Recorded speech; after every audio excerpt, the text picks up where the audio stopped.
আপনার দেশ আপনি স্বাধীন করতে পারেননি, আরেক দেশের উপরে ভরসা করছেন। আরেকবার ৫৩ বছর পরে আবার আপনারা আরেকটা দেশের উপরে ভরসা করছেন। এটা খুব ডেঞ্জারাস এবং খুব রিস্কি স্ট্র্যাটেজি। তা আমি মানুষকে বলবো, আপনারা একটু বেশি আশান্বিত হয়ে গেছেন, আরেক দেশের উপরে একটু বেশি ভরসা করেছেন। নিজের কোনো চেষ্টায় কিছু বদলানোর চেষ্টা হবে না, আরেক দেশ এসে করে যাবে। একটু বেশি হয়ে যায় না? আমেরিকা বা পিটার হাসের যে অবস্থান ছিল তা নির্বাচনের পরে আর দেখা যাচ্ছে না, কারণ কি?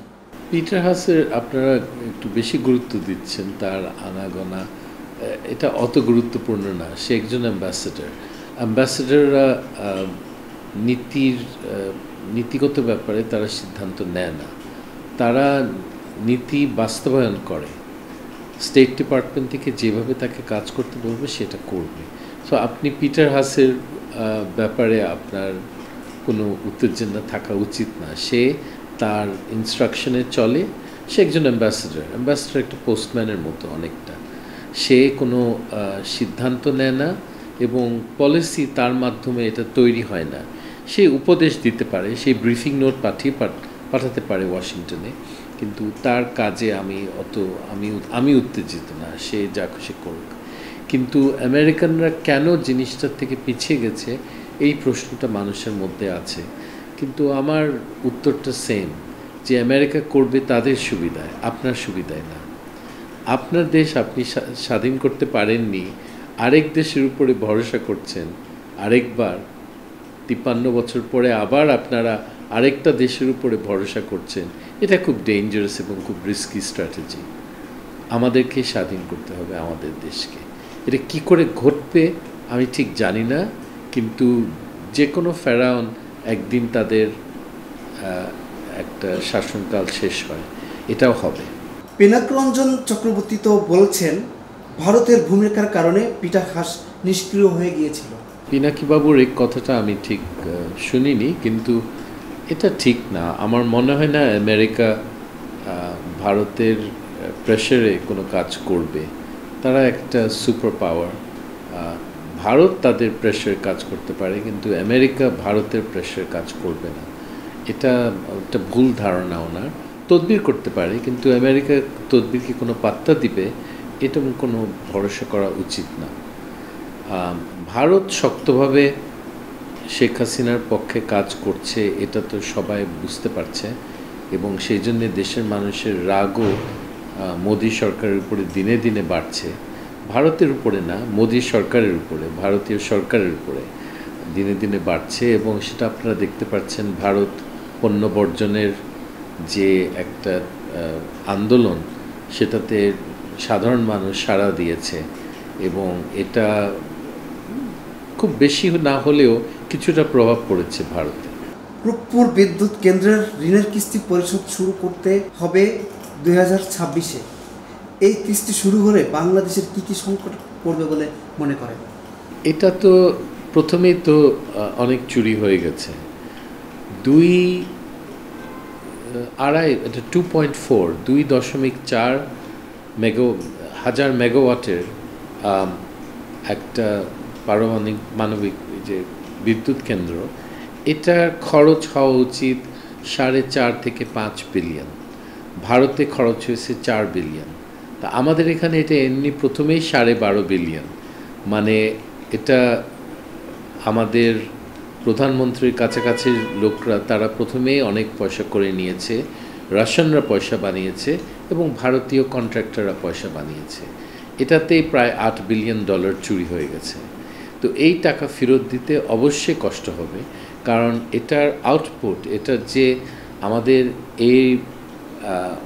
এই রূপপুরের জন্য আমাদের যে প্রবৃদ্ধির হার যতটুকু বাড়ার কথা ততটুকু বাড়বে না, এবং এই কারণে এটা আমাদের জন্য একটা ঋণের বোঝা হয়ে থাকবে। এবং এইগুলি হলো আওয়ামী লীগের দীর্ঘমেয়াদী অভিশাপ। কিছু অভিশাপ আমরা 5 বছরে নতুন সরকার আসলে কেটে উঠতে পারবো, কিন্তু কিছু অভিশাপ তারা রেখে গেছে, এটা 15-20 বছর আমাদেরকে কষ্ট করতে হবে। এটা হলো একটা, তার মধ্যে এটা ভালো একটা উদাহরণ দিয়েছে। দক্ষিণ এশীয় কূটনৈতিক ক্ষেত্রে নানা কারণে পরাজিত হয়েছে আমেরিকা। আপনি কি মনে করেন সারা বিশ্বে ধীরে ধীরে মার্কিনের প্রভাব কমছে?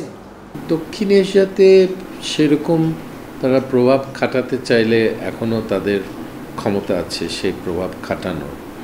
তাদের পদ্ধতিগুলি আমি এখনও ঠিক বুঝতে পারছি না, কিন্তু তারা ইচ্ছা করলে তাদের এখনও শক্তি আছে। দক্ষিণ এশিয়ার মতো একটা নড়বড় একটা এলাকার সাথে তাদের প্রভাব খাটানোর কোনো সমস্যা হবে না ভবিষ্যতে। বিশেষ করে মিয়ানমারের ক্ষেত্রে এবং বাংলাদেশের ক্ষেত্রে আমার বিশ্বাস তারা করবে, এবং এই অঞ্চলে আমার ধারণা যে আসল গণতন্ত্রের দিকে তারা এই দেশগুলিকে ঠেলে দিবে তাদের স্বার্থে, আপনার স্বার্থে না। আমেরিকা নিয়ে বাংলাদেশের মানুষের যে আশা জেগেছিল মনে, সেগুলো শেষ হয়ে গেল। শেষ পর্যন্ত কেন পিছুটান নিয়েছে আমেরিকা? সেটা আমি জানি না, কিন্তু আমার প্রথম থেকে আপনাকে বলছি যে আপনি একটু বেশি আশান্বিত হয়ে গেছেন। আরেক দেশ আপনার স্বার্থে কাজ করবে, এটা কি সবসময় কি আশা করা যায়? প্রত্যেক দেশের একটা স্বার্থ থাকে। আমেরিকার স্বার্থ যখন বাস্তবায়ন হয় তখন তারা এই দেশে গণতান্ত্রিক একটা শাসন ব্যবস্থা ফেরত আনবে। আমার মনে হয় সেটার সাপোর্ট তারা দিবে। এটা হবে একদিন, কারণ তাদের প্রয়োজনে তার দরকার। এই অঞ্চলের তাদের আঞ্চলিক পরিকল্পনা অনেকটা বোঝা যায় বার্মা অ্যাক্ট থেকে। মিয়ানমারেও একটা গণতান্ত্রিক একটা রাষ্ট্র হবে, এবং এই চারিদিকে গণতান্ত্রিক রাষ্ট্র আমেরিকার পক্ষে থাকবে।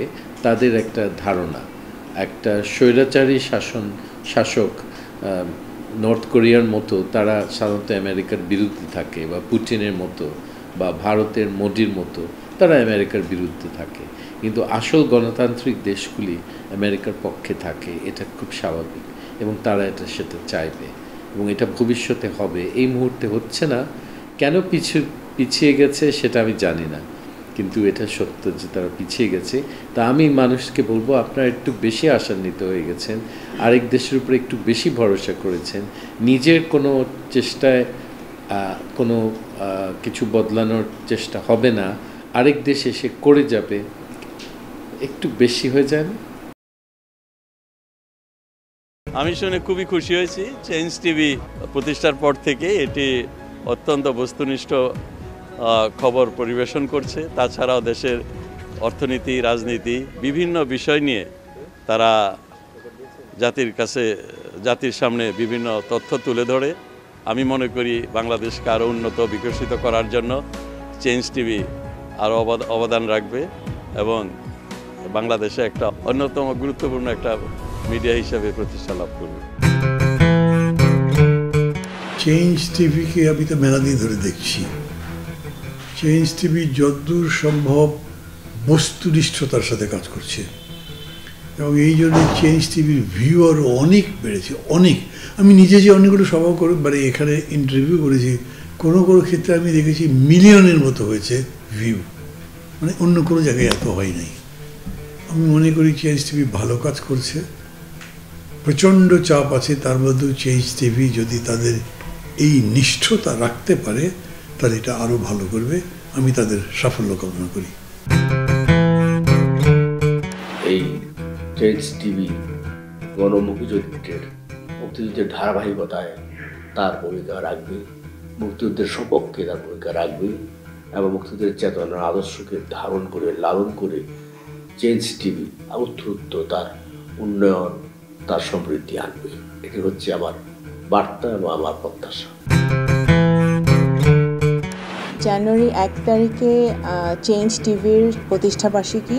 সেই প্রতিষ্ঠাবার্ষিকী উপলক্ষে চেঞ্জ টিভির সকল কলাকুশলীকে, যারা এখানে কাজ করছেন ক্যামেরার সামনে পেছনে, সকলকে আমার পক্ষ থেকে, আমার দল জাতীয়তাবাদী দলের পক্ষ থেকে শুভেচ্ছা এবং অভিনন্দন জানাচ্ছি। আপনারা ইতিমধ্যেই গুণগত বস্তুনিষ্ঠ সংবাদ পরিবেশন করছেন।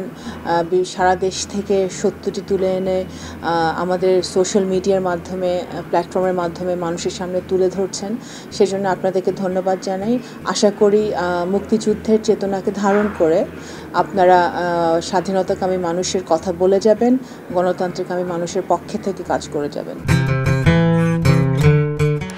চ্যানেল টিভির প্রতিষ্ঠা বার্ষিকী উপলক্ষে আমি চ্যানেল টিভির সকলকে সালাম জানাই, অভিবাদন জানাই, অভিনন্দন জানাই, সবাই জাতির পক্ষ থেকে জানাই, যাতে করে তোমরা আরও এগিয়ে যেতে পারো, বাংলাদেশের সাফল্যের জন্য, বাংলাদেশের মঙ্গলের জন্য তোমরা নিজেদেরকে উৎসর্গ করতে পারো এবং বাংলাদেশকে ভালোবেসে বাংলাদেশকে একেবারে সোনার বাংলা করে গড়ে তুলতে পারো। এই দোয়া আমি করি, এই শুভেচ্ছা আমি জানাই।